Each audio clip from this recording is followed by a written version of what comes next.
നിങ്ങളുടെ ഇഷ്ട പരമ്പരകൾ എക്സ്ക്ലൂസീവായി സൺ നെക്സ്റ്റ് ആപ്പിലൂടെ തികച്ചും ഫ്രീ ആയി. ഇപ്പോഴേ ആപ്പ് ഡൗൺലോഡ് ചെയ്യൂ.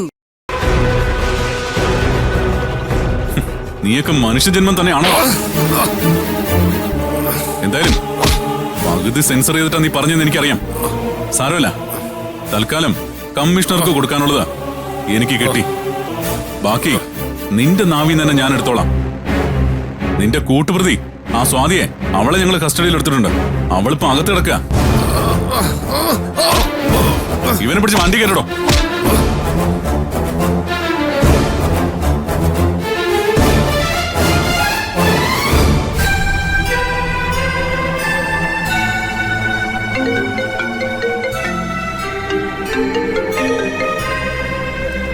ആഗ്രഹൻ അർജുൻ,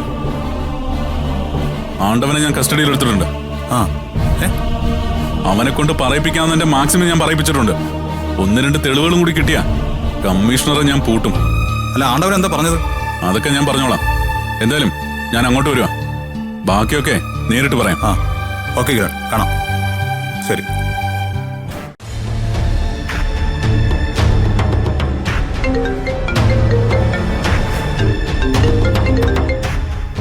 ഹലോ അച്ഛാ. ഹലോ മോനെ, പൂജ മോളില്ലേ? ഉണ്ട്, ഞാൻ വിളിക്കാം. വേണ്ട, ഞാനൊരു പ്രധാന കാര്യം പറയാനാ വിളിച്ചത്. എന്താ അച്ഛാ? ഓണത്തിന് ഞാനും രാധമോളും കൂടി അവിടേക്ക് വരുന്നുണ്ട്. അതിനെന്താ അച്ഛാ, വരണം. ഞങ്ങൾക്ക് സന്തോഷമുള്ള കാര്യമല്ലേ? അതെ, ഞാനും ഒരു സന്തോഷമുള്ള വാർത്തയായിട്ടാണ് വരുന്നത്. അതെന്താ അച്ഛാ? എല്ലാം നേരിൽ പറയാം. അവിടെ വെച്ച് രാധമോളുടെ നൂലുകെട്ട് ഉടനെ നടത്തണം. അതെന്റെ ഒരു ആഗ്രഹമാണ്. പിന്നെന്താ, ഉറപ്പായിട്ട് നമുക്ക് നടത്താം. ഞങ്ങള് അതിനുള്ള ഒരുക്കങ്ങളൊക്കെ ഇവിടെ ചെയ്തോളാം. ശരി മോനെ. പിന്നെ അർജുനും പൂജമോളും കൂടി രാധമോളുടെ അച്ഛനും അമ്മയുമായിട്ട് വേണം ആ നൂലുകെട്ട് നടത്താൻ. അതൊക്കെ ഞങ്ങൾ നോക്കിക്കോളാം അച്ഛാ.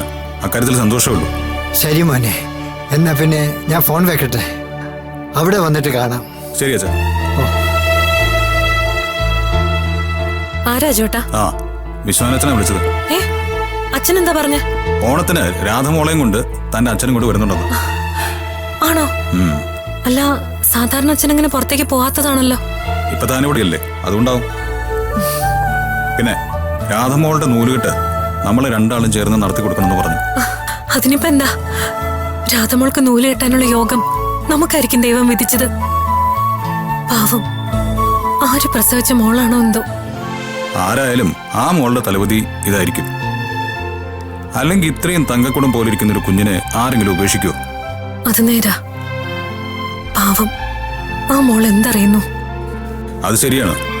ഈ മുതിർന്നവർ ചെയ്യുന്ന തെറ്റിനുള്ള ശിക്ഷയൊക്കെ അനുഭവിക്കുന്നത് ഇതുപോലുള്ള കുഞ്ഞുങ്ങളാ. സത്യം പറഞ്ഞ കൃഷ്ണമോളോട് തോന്നാറുള്ള അതേ ഫീലാ രാധമോളോടും എനിക്ക് തോന്നാറ്. അതാ പൂജ ഈ ആത്മാവെന്ന് പറയുന്നത്. പോരാത്തതിന് താനും സ്നേഹസഹനത്തിലാണല്ലോ വളർന്നത്. അതൊരു കാരണമാവാം. എന്നാ വാ.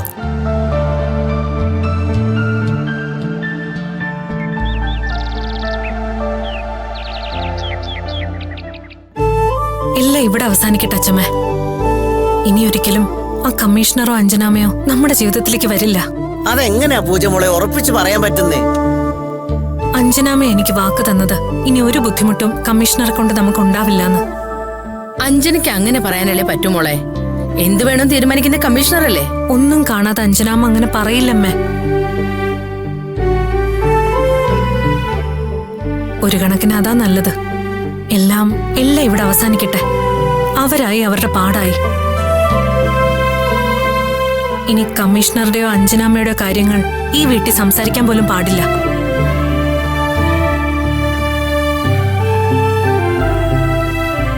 ഒരിക്കലും അവരൊന്നും നമ്മുടെ കുടുംബമായിട്ട് ചേരേണ്ടവരല്ല.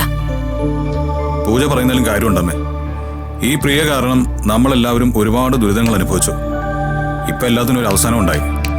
ഇനിയെങ്കിലും നമുക്ക് നമ്മുടെ കാര്യങ്ങൾ നോക്കി ജീവിക്കണം. ഇത്രയൊക്കെ ചെയ്തു കൂട്ടിയിട്ടും വീണ്ടും അവൾ ആ കുഞ്ഞിനെ തട്ടിക്കൊണ്ടുപോയില്ലേ? അപ്പൊ അവൾക്ക് ഇപ്പോഴും ആരോടൊക്കെ പകയുണ്ടെന്നല്ലേ നമ്മൾ മനസ്സിലാക്കേണ്ടത്? അതച്ഛൻ പറഞ്ഞത് ശരിയാ. പ്രിയക്ക് ഇപ്പോഴും ഈ കുടുംബത്തിന്റെ പതനം കാണണമെന്ന് ഒറ്റ ലക്ഷ്യം മാത്രമേ ഉള്ളൂ. ഏറ്റവും കൂടുതൽ പക പൂജീച്ചിയോടായിരിക്കും. പൂജീച്ചിയാണല്ലോ അവളുടെ സ്ഥാനം തട്ടിയെടുത്തതെന്ന് അവൾ പറയുന്നത്. സത്യം പറഞ്ഞ ഓരോന്ന് ആലോചിക്കുമ്പോ പേടിയാവോ അമ്മേ. ആ ഒരുമ്പെട്ടോള് ഓരോ കള്ളത്തരങ്ങൾ പറഞ്ഞ് എന്നെ കൊണ്ട് എന്തൊക്കെയാ ചെയ്യിപ്പിച്ചിട്ടുള്ളത്. പക്ഷെ അവളുടെ ഒരടവും എന്റെ അടുത്ത് നടന്നില്ല. തുടക്കം മുതലേ എനിക്കറിയായിരുന്നു അവള് ശരിയല്ലെന്ന്. അഞ്ജലി റാണിയൊക്കെ ഈ ഭൂമിയിലുണ്ടെന്ന് നമ്മളെയൊക്കെ ഒന്ന് ബോധ്യപ്പെടുത്താൻ വേണ്ടിയാവും ദൈവം നമ്മളെ ഇത്രയൊക്കെ പരീക്ഷിച്ചത്. അതെ അമ്മേ, അതൊരു യാഥാർത്ഥ്യം തന്നെയാ. ഒന്നാലോചിച്ചാ അച്ഛനും അഞ്ജനാമ്മയും അച്ഛമ്മയും ഒക്കെ തെറ്റുകാര് തന്നെയാ. അന്നേ വ്യക്തമായൊരു തീർപ്പുണ്ടാക്കിയിരുന്നെങ്കിൽ ഒരിക്കലും ഇത്രയും പേര് ക്രൂശിക്കപ്പെടില്ലായിരുന്നു.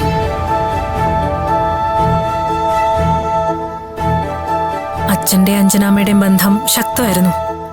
പക്ഷെ അവരുടെ മനസ്സ് കാണാനോ അവർക്ക് വേണ്ടി സംസാരിക്കാനോ അന്ന് ആരും ഉണ്ടായിരുന്നില്ല. എല്ലാം എന്റെ മാത്രം വാശിയായിരുന്നു മോളെ. ഞാൻ എന്ത് തീരുമാനിച്ചാലും അത് അംഗീകരിക്കാനും നടത്തിത്തരാനും ആളുണ്ടായിരുന്നു. അതുകൊണ്ട് തന്നെ ഞാൻ എടുക്കുന്ന തീരുമാനങ്ങളിലെ തെറ്റും ശരിയും ആരും എനിക്ക് മനസ്സിലാക്കി തന്നുമില്ല. പലരും ചെയ്യുന്ന പ്രവൃത്തികൾ അത് ചെയ്യുന്നവർക്ക് മാത്രമായിരിക്കും ശരി. മറ്റുള്ളവരുടെ കണ്ണിലൂടെ നമ്മളത് കാണുമ്പോഴേ അതിന്റെ മറുവശങ്ങൾ നമുക്ക് മനസ്സിലാവും. പ്രിയ ഇനി എന്തെങ്കിലും പ്രശ്നം ഉണ്ടാക്കുമെന്ന് എന്റെ പേടി. ഇല്ലമ്മേ, അവളുടെ എല്ലാ ദുരുദ്ദേശങ്ങൾക്കും ഒരു തിരശീല വീണു. ഇനി അവൾ ഒരിക്കലും നമുക്കൊരു തലവേദന ഉണ്ടാക്കാൻ വരില്ല. അത്രമാത്രം അവൾ ഒറ്റപ്പെട്ടു പോയി. സ്നേഹസദനത്തിലും അവൾക്കിനി അഭയം കൊടുക്കാൻ പാടില്ല. അവൾക്കിനി എന്തായാലും അവിടെ ഒരു സ്ഥാനം ഉണ്ടാവില്ല. അച്ഛൻ എന്തൊക്കെയോ തീരുമാനങ്ങൾ എടുത്തിട്ടുണ്ട്. അവൾ ഇനി സ്നേഹസദനത്തിൽ നിന്ന് അവിടെയുള്ള കുട്ടികൾക്ക് ആപത്താ. അച്ഛൻ അവളുടെ കാര്യത്തിൽ ഒരു തീരുമാനം എടുത്തിട്ടുണ്ടായിരിക്കും. ഓക്കെ സർ, സന്തോഷകരമായ വാർത്ത ആദ്യമായിട്ട് എന്നെ അറിയിച്ചതിൽ ഒരുപാട് സന്തോഷമുണ്ട് സർ. ഞാൻ വിളിക്കാം. നന്ദേട്ടാ, എന്താ സന്തോഷ വാർത്ത? അരുമേ, അർജുനെ ജഡ്ജിയായിട്ട് നിയമിച്ചു എന്നുള്ള ഓർഡർ വന്നു. എന്റെ ഈശ്വര, സത്യമാണോ? അതെ, ഇന്നത്തെ ദിവസം തന്നെ നല്ലൊരു വാർത്തയാണല്ലോ കേട്ടത്. സമയദോഷം മാറുമ്പോ എല്ലാം ശരിയാവുമെന്ന് പറയാറില്ലേ, അതാ ഇപ്പൊ സംഭവിച്ചേ. സ്വാതിയുടെ കൺഫ്യൂഷനും അർജുൻ മോന്റെ ജഡ്ജിയായിട്ടുള്ള നിയമനവും ഒരു നല്ല നിമിത്തമായിട്ട് തോന്നുന്നു നന്ദേട്ടാ.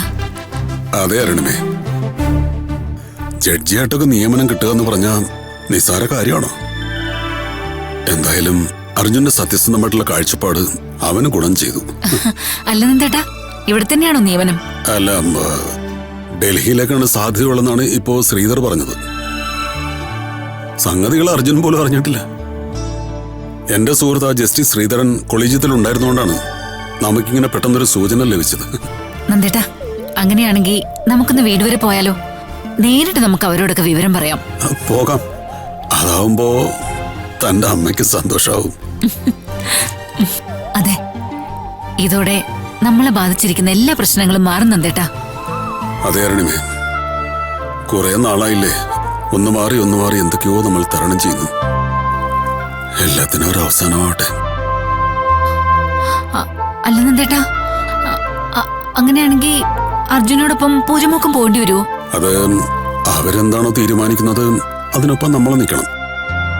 പൂജമോളുടെ സ്വഭാവത്തിന് അർജുൻ മോനെ ഒറ്റയ്ക്ക് വിടാൻ സാധ്യത കുറവാ. അത് ഒറ്റയ്ക്ക് പോകാതിരിക്കുന്ന നല്ലത്. അവിടെ ഫാമിലിയായിട്ട് പോയി താമസിക്കുന്നതായിരിക്കും സേഫ്.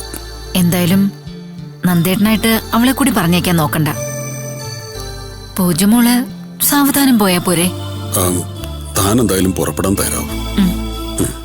ശരി.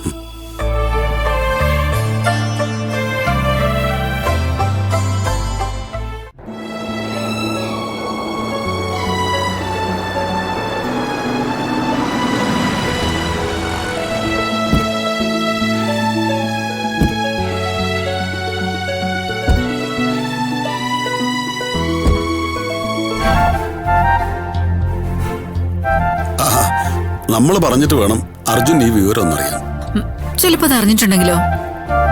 അറിയാൻ വഴിയില്ല. ഇനിയേ ഓർഡർ മെയിൽ വരൂ.